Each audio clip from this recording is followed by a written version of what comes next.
और चाहे किसी भी प्रकार के कार्य हैं, चाहे सफाई के कार्य हैं, चाहे हमारे मुरम्मत के कार्य हैं या कोई निर्माण के सिविल कार्य हैं, इनमें किसी भी प्रकार का कोई समझौता नहीं किया जाएगा। चाहे चेतावनी देने का कार्य है, नोटिस देने का कार्य है या उनको ब्लैकलिस्ट करने का कार्य है या अधिकारियों की यदि कहीं भी किसी भी प्रकार की इन्वॉल्वमेंट है तो वो सब के ऊपर कार्यवाही अवश्य की जाए।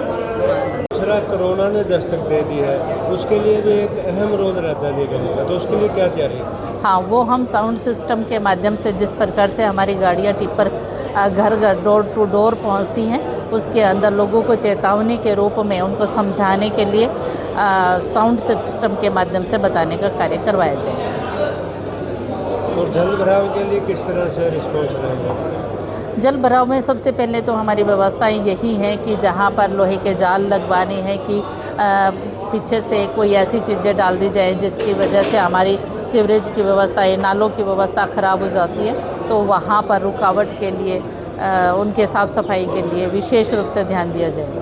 व्यवस्था को या विश्व के पर्यावरण को लेकर क्या स्कीमें बनाई और क्या मुद्दा खास था? सभी सौंदर्यीकरण के अंदर जितने हमारे पार्क हैं वो बहुत सुंदर होने चाहिए, पार्क की व्यवस्था ठीक हो, वहाँ लोगों की सीटिंग की व्यवस्था हो, इस प्रकार की व्यवस्थाओं के लिए, और उसके साथ साथ सड़क के किनारे अधिक से अधिक वृक्ष लगाने का कार्य ये भी मीटिंग के अंदर उठाया गया है, तो इन सभी पर चर्चा की। तो लगभग कितने वैल्यू का आज आपने बजट पास किया?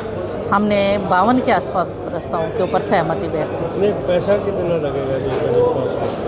ये एस्टीमेट प्रॉपर तरीके से भी तैयार नहीं है क्योंकि अभी मुद्दे आए हैं, इनके ऊपर एस्टीमेट तैयार होगा, उसके बाद हम आपको बता पाएंगे। मैम, अपने जल भराव का मुद्दा आने वाला, क्योंकि रैली कितने मुद्दे रखे गए और किस तरह का रहा आज का? हमारे 52 मुद्दे थे जो विशेष रूप से रखे गए थे।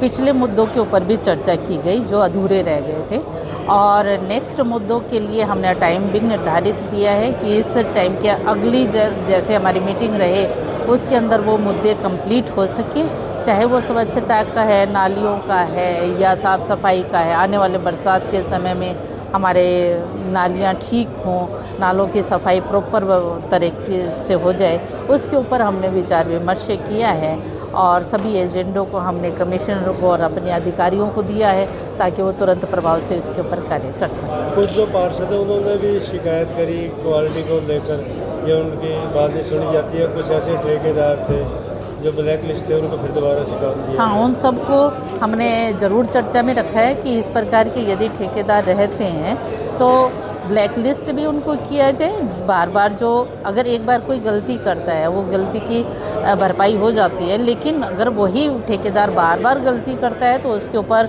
विशेष संज्ञान लिया जाएगा। और इनको मैंने सिफारिश की है इस बात की कि उनको ब्लैक लिस्ट भी किया जाए ऐसे ऐसे व्यक्तियों को, जिससे हमारे जनता के जो धन है उसकी काफ़ी हानि होती है, तो इसलिए इसके ऊपर भी विशेष ध्यान दिया जाए।